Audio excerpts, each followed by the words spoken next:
Get clean. Once you're clean, you'll be able to think. Our contribution. Carry on like this and you'll end up dead. Shut the fuck up. I'm a grown man. Just fuck off. We fucking loved it. All of it. Wallop, chisel, bugle, whatever you want to call it. The drink, the white, the brown, the K, the Mandy, all of it. If it's wrapped up, it's getting snapped up. We had no problem getting it either. The missus, she's like a fucking bloodhound. You know, we could be anywhere in the world, anywhere. She'll disappear. Half hour later, she'll come back and it'll be, I've ordered in. Anywhere. Library, church, job centre, solicitors, Tesco. She's even picked up at a fucking primary school. Anywhere. They say, in London, you're never more than 6 feet from a rat. Well, let me tell you, when you're with her, anywhere in the world, you're never more than half hour away from a bag of gear. She's like a narcotic dowsing rod. This one night, 3 a.m, we're coming back from some squat party in Wales, right out in the sticks. I've chawed up a fucking old school Fiesta thing, right rattler. Absolute beauty rolling downhill, but she popped like a clown going up it. I got out, as you do, to have a butcher's, and I shit you not, before I even shut the door, I hear the other door click shut. I look over and she's done a fucking Paul Daniels, nowhere to be seen, off into the darkness, the wilderness. Half hour later she turns up, covered in river reeds, stinking of unleaded petrol on her bloody nose, dog lead in one hand and 2 bags in the other. Fuck me, they call it gift of the bag. Hang about, right, we're stuck out here in the sticks, fuck knows what wolves and creatures they've got in Wales, and rather than try and find someone, anyone, who can fix our car or give us a lift, you come back with this. How the fuck are we meant to get home? Hey, don't call it marching powder for nothing, she says. When we got together, she never touched the gear. She was on antidepressants and she drank. I'm not talking about a couple of pints on a Friday night, no. She drank. You know, we'd get a load up from the one stop, 5 minutes away from the house, and by the time you got home, there'd be an empty vodka bottle in the bag. Her lot told her to stay away from me. My lot told me to stay away from her. Shut the fuck up. I'm a grown man, just fuck off. Everyone's buzzing around, telling us what we should and shouldn't do, getting themselves all worked up. Meanwhile, we're having a fucking whale of a time. Yeah, we drank, we danced, we laughed, we fucked, we loved, we fought. And when I say we fought, I mean we fought. I'm a feminist, you know, I'll punch anyone in the face if they deserve it. To not punch her purely on the basis that she's a female would make me the exact opposite of a feminist. So, in the interests of feminism and equality, we would knock 10 bells of shit out of each other. You know, she'd give me a wallop and knock one of my fucking teeth out. What am I meant to do? I drew the fucking line though, you know, a tear up's one thing, but there is a line. And she didn't think so.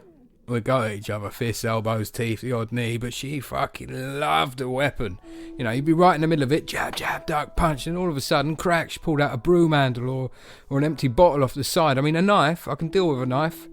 Stab here or there with a knife, painful as it may be, as frightening as it may be. I've got a lot of time for a knife. Knife shows some respect. It says, I'm going to stab you, and I've shown you the respect and had the decency to pick the right tool for the job, like a plumber. A plumber turns up and he goes, oh look, your pipe's broken, we're going to need to fix that. Let me just fetch my pipe cutter. A tool specifically designed for cutting pipes. And we'll just neatly slot the new piece in place after and blah, blah, blah. But can you imagine for a second that plumber turns out, he sees your pipe, he turns around and he says to you, oh look, your pipe's broke. Let me just fetch my sledgehammer. Yeah, a tool specifically designed for not cutting pipes. You'd be like, you listen to me, Plum Bob. There's no fucking way in hell that you are getting anywhere near my pipes with that hammer, you fat-handed fucking cowboy. Sin could be in 1,000 pieces. Your pipes are being tatters. The carnage. The lack of respect. Well, that's not too dissimilar to when your missus decides to stab you with a fork. Or a chopstick or a breadboard, for Christ's sake. Trust me, I've had them all. And I'd take a fucking knife any day of the week. A pair of star-crossed lovers. Someone wrote that, I think. Not about us. Our worlds are spinning. Faster and faster. Out of fucking control. Not out of our control. No. We're strapped in and enjoying the ride. Stop, they said. Slow down. They said, shut the fuck up. I'm a grown man. Just fuck off. They didn't give us 6 months, the relationship. They said if it lasted longer than that, then neither of us would have lived beyond a year, the way we fucking hammered it. Shut the fuck up. I'm a grown man. Just fuck off. 4 years of kissing, kicking, sniffing, licking. It's Christmas, right? We're off at the back end of a 4-day bender. I'm in my dressing gown bouncing around the front room and the toot is en route. The arrival, obviously. It's the bugle. Alright, fucking calm down. I'm not trying to spend my Christmas banged up, you prick. I swear to fucking God, one more beep and I'll stab that prick. That's it, I'm out the front door, I'm all over him like a rash. She tries to pull me back, but I'm still going for him full windmill. She's standing there next to me in pieces, screaming, please, please, please. Bang, bang, bang, bang. And then someone, a bystander, a fucking do-gooder, have a go hero, grabs my shoulder. Fuck that, so I spin around. I wouldn't say I punched, like full on steamed in. It was more of a forceful, like a backhand wallop. Straight down like a sack of shit, and this person just face plants on the deck. It takes a second or two, but out the corner of my eye I see something, something familiar. I always wanted to be strong, when you were little. When I grew up, that's what I wanted to be. And strength is very black and white when you're little. Superman, obviously, and then just above him is your dad. And obviously my dad is stronger than your dad, and there ain't a fucking thing or person stronger than my dad. Fact. It's like trying to imagine what's at the end of space. If you were to keep flying forever for all the black in the sky and just keep going, what would be at the end? Would you get to an end? Can't imagine it, can you? That's what it's like. You cannot imagine that your dad isn't anything but the strongest thing in the fucking universe. I recognise the back of the cardigan, the low-slung jeans, the belt, the two dimples in the lower back of the person on all fours, the skin. What was out of the ordinary was the position, the vulnerability, the frail way in which he was trying and failing to get up, shaking. And gradually what happens is that the shaking gets a little bit more, effort. Then his arms sort of, give up. And he goes down, his face does. His arse is still in the air, but the shaking, it's all stopped. The shaking. The effort. The breathing. Stopped dead. You ever played pinball? The ball, this tiny little helpless ball, gets fucking rocketed up the chute, then smashes into a pillar, and that's it. He's on the main board, fucking flippers knocking him up and down. He's one side, then he's the other. Ding, ding, blah, ding. He hasn't got any idea where he is, spinning and spinning all over the shop. Then gradually, slowly but surely, the ball finds his way to the middle of the board. Out of the reach of the flippers, no more bells or sounds, just spinning. On the spot. And that's it. He just slowly starts to roll back. Straight down the middle of the two flippers, and in the blink of an eye, he's gone. Game over. By the time I've gained back the ability to even try and do anything, by the time I've unfroze, the crowd of people covering Dad. Some old fella's pumping on his chest, there's an ambulance pulling up, people all talking to each other. I can see all this, I can see everything that's going on, but I can't hear anything or feel. And I don't know who or how, but he's on the stretcher being put into the ambulance. Mum's there as well, and she's fucking bawling. I mean, we're talking GCSE drama bawling. As these paramedics there, I'm fucking all over the shop, and I ring Mum to see what's going on. Red button. She's telling me never to speak to her. I ring my brother, and he's fucking blocked me. I ain't got a fucking clue what's going on. I think, right, fuck it, hospital. I'll bell them, they'll tell me. Not a dickie. How can you do that to someone? I get that, it happened, the heart attack, it happened while I was there, but it's not my fault. I mean, if it was going to happen, if his heart was in that bad a shape, then by my call, it's actually lucky it happened when it did. If he'd have been at home, of an afternoon on his tob watching a scary film or something, that's it. Mum would have got home to find him killed over on the couch. But when you look at it, the fact that I'd drawn a crowd and actually had people nearby, people who could respond and help straight away, it's our fault. Oh, the fucking wreckheads. We told them someone would end up dead, selfish, cut off from both of our families. I ain't allowed to see him, he don't want to see me, no fuckers talking to me, trying to explain that reasoning that I possibly saved his life, I'm the villain, and I. Even she's at it. You're a wreck, you're a liability. Go on then, what do we do, eh? What do I do? What do I do? We know. We both know, they've all said it for years, we know what they think. It wouldn't make it right getting clean, don't get me wrong, it wouldn't be one of those, you see it on the telly, didn't you? Hi guys, I'm John, I'm an addict, I've got too much timber around the waist, a piss poor haircut, and I dress like I found my fucking clothes in the bin, but I want to change. I'm really about change. I want to be better. Make me better so I can post a fucking picture on Facebook and 100 cunts I don't give a fuck about can give me a thumbs up. Yay! Then they fuck off for a couple of hours, didn't they? Throw them into a tent with a flamboyant hairdresser and some twat who knows what's in season. Yeah, the blue works great. Really slims your face. And voila. An hour later they turn up to be unveiled. A new man. New clobber. Barnet all done up. Bit of slap on the mush. You've all seen it. What they've done is they roll a shit in glitter. Families, they all go up, don't they? I couldn't be prouder, John. I'm so proud. You've changed. Of course he's fucking changed. They just literally changed him. They threw him in a changing room and yanked the fucking clothes off his back. You think he's happy? You think he's going to go home and throw all that clobber out of his wardrobe and suddenly start drinking lattes and reading the fucking Economist? That's it, I said. What's it, she goes. That's it, we're done. You're off it, she says. Quite the opposite, actually. No more off it. No more on it. It is out the window. I'm lashing it all in the bin. The bottles, the bags, the dregs, the works, the meds, all of it. Clean is clean. So we did. We binned a lot. They still wouldn't speak to me. Their family. Let alone tell me how he was. She didn't speak a word either. We both just sat sort of, strangely more out of it than when we were actually out of it. Watching the telly, but fuck me, we could have been watching Goldfish. Glazed. It got to me. The not knowing. I'm sitting there pressing the rounded bit of the remote into my eye socket and I look over her and she's just sat there. I don't know where from, but she's got a bit of a, not a smile, but a look. Neutral. Like we could just be any ordinary couple. If someone were to take a snapshot, border force on the telly, 2 cups of tea, the lunchtime workers passing by our ground floor flat window, warm, everything clean, us clean. The house smells of citrus and fabric softener. It'd been a while since either of us hadn't been, and she couldn't see, but I was just watching her. Something came on the telly and her lips curled up, gave her these little, people call them crow's feet, but on her they were crow bags. It didn't happen at the side, in the corners. It just sort of pushed her cheeks up and filled these dark little bags under her eyes. She couldn't look more beautiful. A week has gone by and I have no idea if my dad is alive. What the fuck am I meant to do? So that's it. I thought, I'm fucking going round there. No answer. I know you're in there. I can see the lights and the telly. Mum, it's me. I know you don't want me here.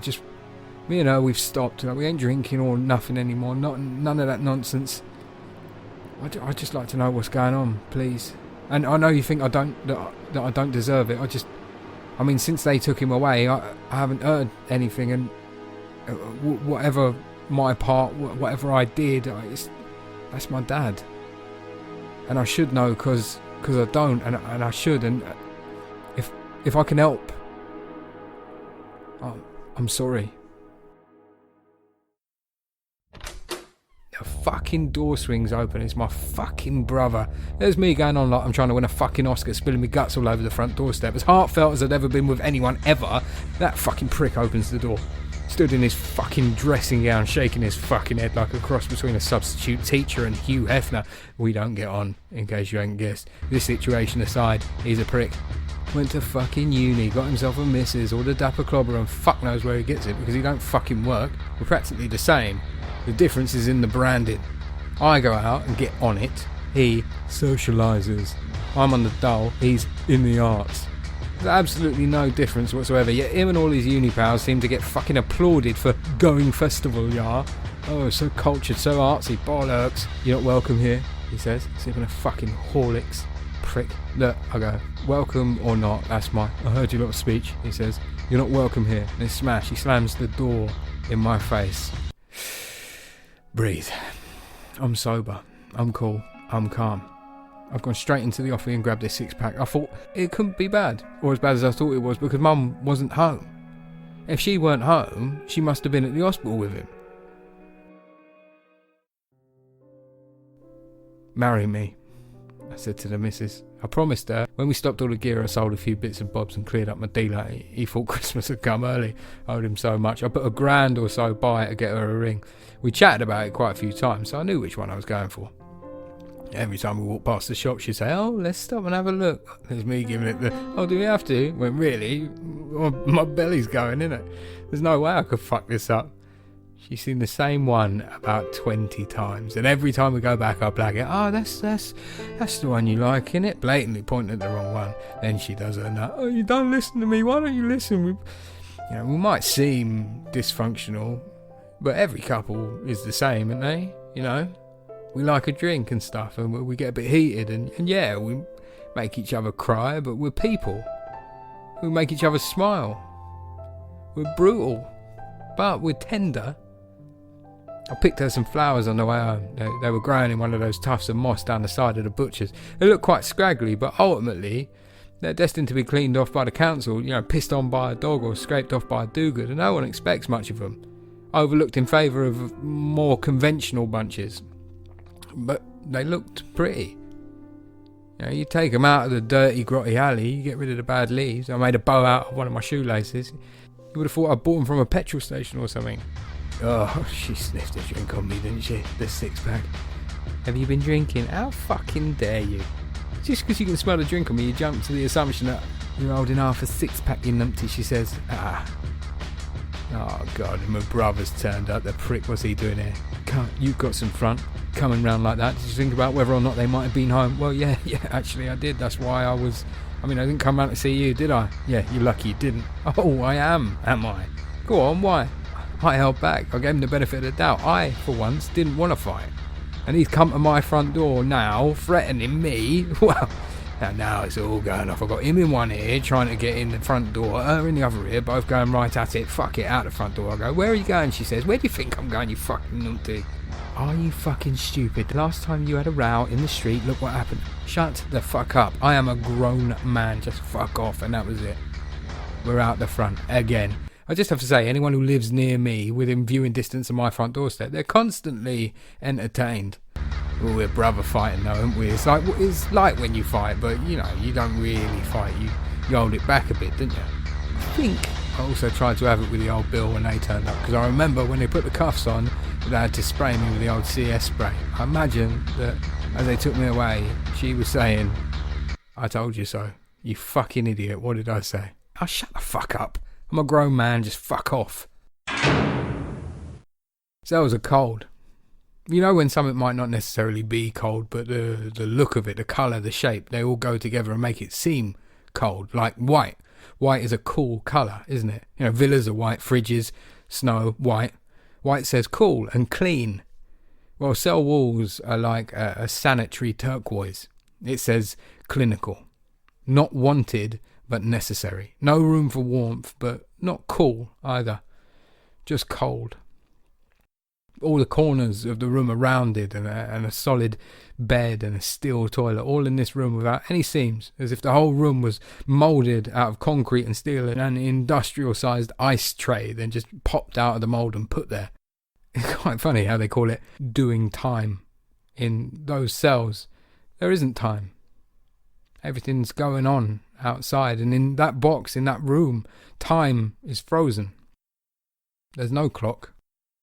The window's so high up and so thick, made out of those glass blocks that look like the bottom of pint glasses, that you can't see the world. Just a hazy, distorted version of what might be outside.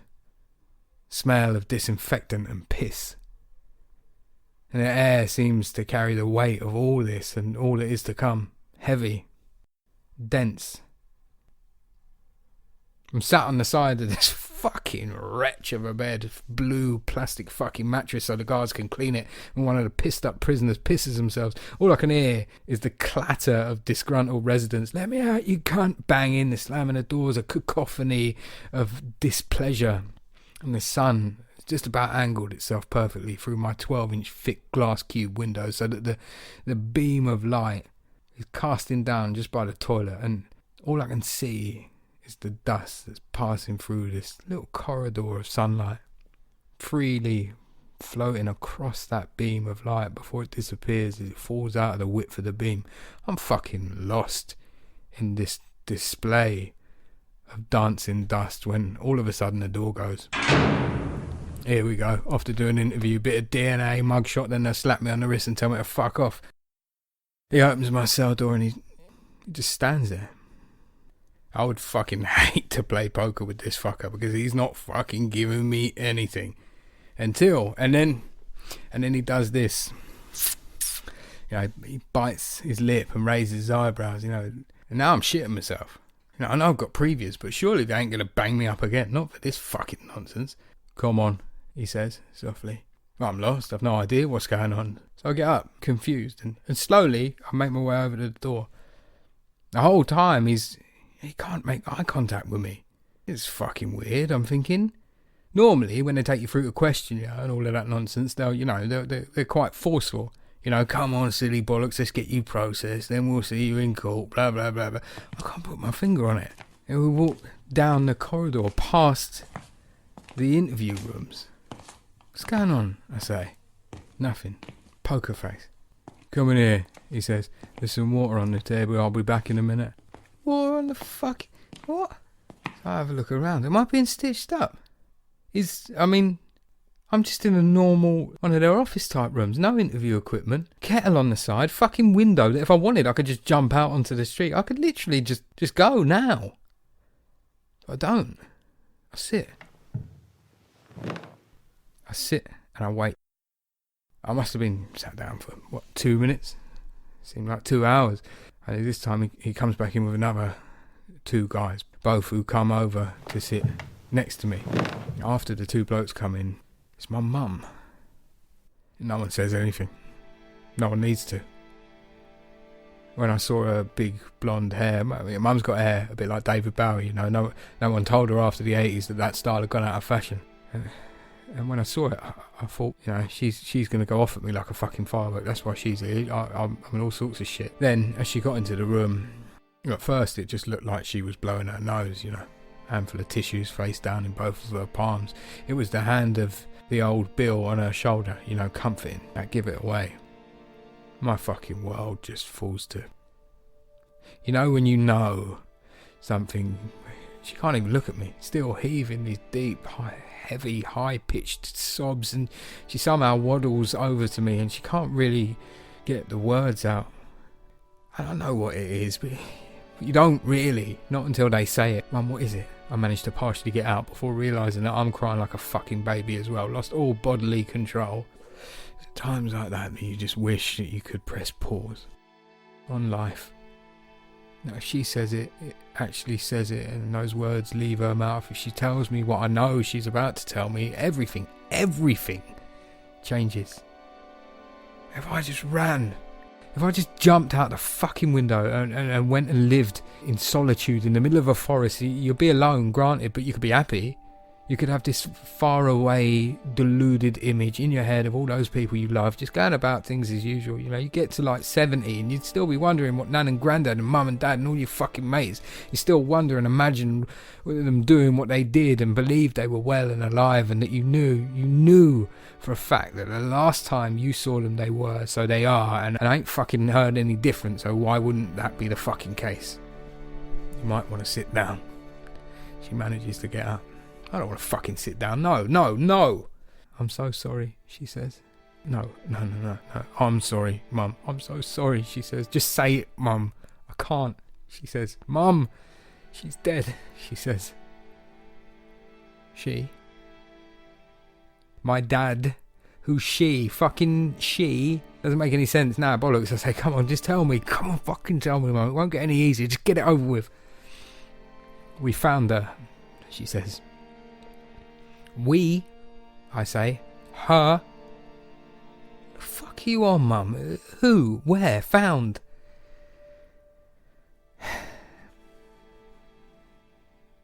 So Mum, being Mum, she thinks enough is enough.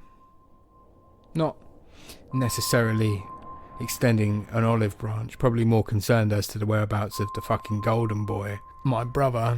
But anyway, she decides, being my dad and all, that she's going to nip round, you know, let us know that he's in hospital, that he's alive, he's in a bit of a state, wired up like a fucking pylon, but in the end he's going to, you know, make it through. She says the front door was just slightly ajar, unlocked. She thought nothing of it, just thought one of us had come in and pissed and not shut it properly. She says, I knew it was open. As soon as I got through the main door, the fucking place stunk of joss sticks. So she goes in, and like, our place is small, just a little 1-bedroom place. You know, we've got one of those big red heavy fire doors, no windows, just a little spy hole at the front door, and you go through the front door and you can pretty much see the whole place. Short corridor, about 10 feet, that takes you straight into the front room, stroke kitchen. Not quite big enough to be one or the other, so what they do when they're selling it, they just smash it all through into one and label it open planned. Immediately on the left, as you go in, you've got the bathroom, and just past that on the right side is the bedroom door, our bedroom, and that's it. So anyway, she goes in, she pops her head in the bathroom quickly, standard. Toothbrushes, fucking overturned bin, couple of crusty flannels by the sink, my razor blades out on the side, her hair extensions hanging from the coat rack, my towels on the floor, blah blah blah, right old state. It got tough for Mum to talk about the next bit. So she's checked the bathroom, quickly like, and it's not until she starts looking in the bedroom and the lounge and the kitchen that what she had actually seen really starts to sink in. What she thought were her hair extensions was just actually her hair, just flopped over her face. The missus, what she'd done is she'd looped one of the curtain ties and tied it. And she's only small, bless her. She stood on the, because we found it kicked over on the floor, the bin, and then just looped it over the coat rack, just hung up like a coat. I was reading up about it. 8 seconds, they say, before the blood cuts off to the brain, and that's it. Fuck me, Dad had only been home a day, bless him. Well, Mum's only small as well. She couldn't get her off. She was trying to save her, but so she rang Dad, and he's pelted it round with his fucking dodgy heart, about to give himself another heart attack, and he managed to get her down, fucking giving it the Vinnie Jones on her chest. Said she was sick. All this black shit, like treacle, just came straight up. He said he thought they'd, done it, saved her, because she was sick. She did it about half hour after we'd been nicked. The paramedic, the police, that's what they said. It makes you feel a bit, I'm in the cell, feeling sorry for myself, waiting to get out, to go home, bumping the road aside, looking forward to that normal that we'd recently found. She didn't leave a note. She left a mess. That's what she left. Other than that, no explanation. It's weird. When I got her stuff back, her clothes and her phone and that, I had a look on her phone, to see if she'd left a note in there or anything, because she had it in her pocket when she, And she started doing this fitness app. It measures all your calories, your steps. You wouldn't believe it, right? This one time, we had a look, right? We hadn't left the house all day, but just walking around our tiny little flat, right? We'd done about 5 fucking miles just in the flat. Unbelievable. These fucking things are crazy. Well, we had been on the gear though, so it showed me that between 9 and 10 p.m, which is when the old Bill picked me up, she'd obviously been pacing the fucking house, fuming, because she knows I was on the source. 1,500 fucking steps in that hour alone. I mean, that's a lot of fucking steps. Either that or she was just casually having a lonely dance on her own. Can't really picture that myself. Between 10 p.m. and 11 p.m, she did exactly, it said 83 steps. It's got this little graph, a little red line that zigzags up and down, and then 10:24 to be exact, it just stops. Flat lines, I think they say. Then Mum said she came round at about 7 in the morning, and that's about the time that the little line does a little jump. Fucking mad that is, isn't it? When you're little, there's so much to be afraid of, isn't there? Fucking monsters, boogeymen, ghosts. I used to do that thing, fuck, I still do. You know when you're either walking somewhere dark, or more often than not, it's going up the stairs, and you get into your head that there's something behind you, and you can't look, you face straight forward, and you are so scared that you don't want to run, so you do this sort of half-assed fast walk shuffle type thing that ultimately results in you absolutely pelting it like Usain Bolt. Crazy thing is, you also end up closing your eyes, and although you're fucking decking it, you don't want to quite give it away with your body that you're running as fast as you can, and your arms are trying to go at it like you're walking. If there were anything trying to get you, I'm pretty sure whatever it was would be so fucking confused by this chicken-looking entity in front of it that it would gladly leave you be. That's what scares you, isn't it? Your imagination, that's what makes you run, makes you lose sleep. As you get older, not sure when, but other things take their place, It's not the supernatural that keeps you awake at night, not the things that's under your bed, it's the roof over your head. It's not the dark. It's having to face the day. It's not seeing a ghost. It's not being able to see a ghost. I never wanted to see a ghost more. I waited up at night. I just sit there in the dark, just waiting, because that's what's meant to happen, isn't it? When you're alone at night. I'll go for a walk along scary woodland paths, hang around at graveyards, anything that I could possibly do. More often than not, I found myself wandering in the middle of the night in just my joggers and a t-shirt out into the freezing dark aimlessly. And the only reason I knew it was cold was because I could see my breath. Your body, it seems, I don't know, gives you a break. You don't process the cold, the rain. Went to a church, not to pray or ask for anything really, to be honest. I don't know why. I'd waited for her to come see me, to explain, to fucking say goodbye at least. I thought a church, a house of God, a place that's in direct contact, supposedly, with the other side. Direct, that's where I'm going to have the best chance, isn't it? Surely, I mean, I ain't been a saint, I know that, but people, you know, Christians and that, they're always banging on about he came into my life when I needed him. He gave me the answers, I opened up, I let him in. Forgiveness, I'm here, I'm open, come in. Forgive. Load of bollocks. I sat at the back on one of those benches just waiting, asking in my head, help. As simple as that, just help. If there's someone there, he knows what I mean. I'm not sure these things are determined by specifics. Please help me, my girlfriend has killed herself and I'm a lost boy. I have no idea how to process this. And quite frankly, I want to join her. Oh, sorry, you just said help. I assumed you meant with cutting your grass. Nothing. I waited. Nothing. No shining light. Surprisingly, no voice in my head. No sign, no nothing. So, of the options that I'd sort of had to solve this problem, ghost, well, that hadn't come about, not for lack of trying. Church, religion, absolutely fuck all. No explanation, no resolution, no great fucking epiphany. So I'm fucked. You know, what am I meant to do? Currently, everyone is dealing with it, doing what they can. They're all so fucking sorry. And if you need to talk, I do need to talk to her. Talking to you isn't going to fucking change anything. I went above you and I tried talking to God, but that fuck doesn't talk back, so why would I talk to you? What do you have to bring to the table? Understanding. You don't understand what it's like unless you've been through it, and even if you've been through it, you weren't us. I understand football. Doesn't mean I can coach fucking Neymar, does it? And no one cares. I pretend to, but then you become that person who's constantly bringing a fucking cloud to every conversation. And that's draining for everyone involved. And after a while, you see people's eyes glaze over before you've even started. And before they try and gently tell you that, oh, she did this. You know, she put this on all of us. We didn't ask for it, and she did it. And she couldn't have loved you, because if she did, then she wouldn't have been put this pain on you and selfish and all this fucking... She was troubled, da-da-da-da-da. You notice. Straight after. Everyone is all ears and willing to help, and then beyond that, as the days go by, they gradually, slowly but surely go back to normal. The listening becomes a bit of a task. I become a chore to console, to watch, to look after, to make sure I don't do anything stupid, to make sure I don't hit the bottle, to make sure I pay my bills, to make sure that I function. I'm essentially a fucking baby. 2 scenarios. I carry on like this. I carry on. I ask for money. I ask for help. I ask. I talk.